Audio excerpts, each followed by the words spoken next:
महाराज जी, मेरा ये प्रश्न है कि हमें सिखाया जाता है कि किसी भी जीव की, चाहे वो छोटे से छोटा हो, तो उसकी हत्या नहीं होनी चाहिए हमारी वजह से। पर हम जो सब्जियां खाते हैं वो भी एक प्रकार का जीव ही है, मतलब बढ़ रही हैं घट रही हैं तो वो जीव ही मानी जाती हैं। स्कूल में ही पढ़ाया जाता है, तो वो खाने में हमें दोष लगता है?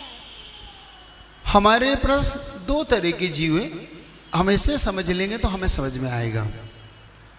एक वो जीव हैं जिनके अंदर हड्डियां, मांस इत्यादि नहीं होते, जैसे एक इंद्रिय जिनको हम स्थावर बोलते हैं, चाहे वो अग्नि कायक हो, चाहे वायु कायक हो, चाहे वनस्पति कायक हो। इनमें मांस नहीं होता, इनमें हड्डी नहीं होती, इनमें किसी प्रकार का सप्त प्रकार के जो आपके हड्डी, पीप, मांस कुछ नहीं। और जो दो इंद्रिय, तीन इंद्रिय, चार इंद्रिय, इनमें सब मांस, मज्जा सब कुछ होता है। चूंकि हमारा यहाँ पर एक शक्य अनुष्ठान नाम का शब्द आपको मिलेगा। शक्य अनुष्ठान का मतलब होता है जिसके बिना हम ना रह सके। जैसे हम पानी के बिना रह सकते हैं? नहीं। हम श्वास के बिना? नहीं। हम भोजन के बिना? नहीं। तो हमें जैन शासन में यह सिखाया गया है कि अगर पानी पीना हो तो छान के पियो, क्योंकि उसमें तरस जीव बच जाते हैं। लेकिन हम जल कायक को नहीं बचा पाएंगे, कि पानी स्वयं अपने आप में एक जीव है, लेकिन हम उसके बिना जी नहीं पाएंगे, हम सब मरण को प्राप्त हो जाएंगे इसलिए। और उसमें हड्डी मांस नहीं होती इसलिए भी।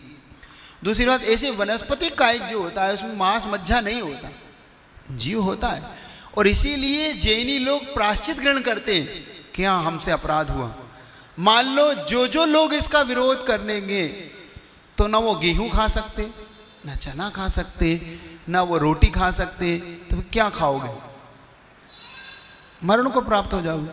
लेकिन इसका मतलब ये नहीं कि तुम तरसजीव को मार के खा जाओ। खाना है तो सब्जी खा लो, खाना है तो अंडा खा लो, खाना है तो अपन मुर्गा खा लो, बकरा खा लो, इसमें फर्क क्या पड़ रहा है? तुम दोनों में जीव। पहले ये समझना होगा जैन दर्शन की इसमें दृष्टिकोण क्या है। जैन दर्शन के दृष्टिकोण मैंने बता दिया कि इनमें किसी प्रकार की हार्ट मात मज्जी नहीं होते। तो जब ये सब्जियां इत्यादि आप बनाते हैं तो इसमें कभी भी कोई जीव की उत्पत्ति नहीं होती। एक बार ये अगर मतलब गर्म हो जाए, अग्नि पक्व हो जाए, अग्नि में पीक जाए, तो कभी इनमें जीव नहीं। लेकिन मांस में ये नहीं होता ना। मांस जैसे बनाओगे उसमें उसी प्रकार के पंचेंद्रिय जीव की उत्पत्ति, असंख्यात जीवों की उत्पत्ति तुरंत होती है। तो आप उस मांस को खा के अपने आप को बचा नहीं पाओगे इन तरह जीवों से। और मांस मनुष्य के लिए कतई था ना है ना होगा, मांस नहीं था। क्यों? उसका प्रमाण आपके सामने रख देता हूं। मांसाहारी पशु जब भी मांस खाता है या पानी पीता है, देखना तो चूस कर आप टप डिप करके जीवान को ऐसे करके पिएगा। कुत्ता को देखा हो पानी पीते कुत्ते को, तो जीवान से ऐसे जीभ से। शेर को देखा हो कभी टीवी पे इत्यादि, वो आजकल डिस्कवरी में बताते ना, पानी पीता है वो नदियों। तो आप देखना मांसाहारी पशु जितने भी हैं वो कभी भी पानी, और शाकाहारी को जितने भी गाय हो, मनुष्य हो, कैसे चूस के पीते, हम खींच के पीते। हमारे नाखूनों का आकार और मांसाहारी पशुओं के नाखूनों का आकार, दोनों में महान अंतर होगा। गाय के, बैल के, किसी भी शाकाहारी के नाखूनों को आप देखना कभी उनके तीखे नाखून नहीं मिलते। और जितने भी मांसाहारी पशु, सिंह हो, कुत्ता हो, बिल्ली हो, चूहा हो, ये सब मांसाहारी पशु के नाखून अलग प्रकार के मिलेंगे आप। तो खुद मनुष्य की आकृति बताती है कि हम मांसाहार हमारे जीवन के लिए नहीं है, हम शाकाहारी। तो पहली बात जो आपका प्रश्न है उसका उत्तर दे रहा हूं।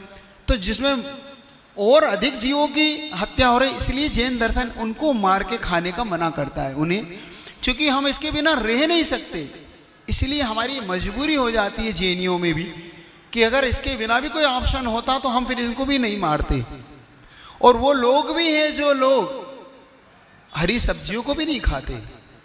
जो पूज्य गुरुदेव जैसे ऐसे कई महान गुरु हैं, कई महान ऐसे गृहस्थ भी हैं जो अपने जीवन में हरी सब्जी का उपयोग नहीं करते। वो मात्र हरी से जो सूख चुका है, जैसे गेहूं है, चना है, आपकी जो कुछ भी है, तो उनका उपयोग करते हैं। तो अगर और भी है आप उनका अनुसरण भी हम कर सकते हैं, लेकिन इसके बिना काम नहीं चल सकता। तो जो लोग इसको ऑप्शन बना के उन मांसाहार को खाना चाहते हैं वो सब जीवा लोलोपी लोग हैं। वो सिर्फ अपनी बात को सिद्ध करने के लिए ऑप्शन देते हैं कि तुम हरी सब्जी खाते हो, तो हमको ये नहीं खाना। दोष लगता है तो श्रावक इसका प्रायश्चित करता है, इसके लिए दंड लेता है, प्रतिक्रमण करता है, आलोचना करता है, निंदा करता है कि हाँ मैंने हरि का भी मैंने हरि को भी क्यों खाया, लेकिन मेरी मजबूरी। जैसे श्वास, पानी, ये मजबूरी, इसलिए उसकी वो मजबूरी हो सकती है, लेकिन इससे मांसाहार का सेवन कभी नहीं करना। समझ में आ गई ना बात स्पष्ट?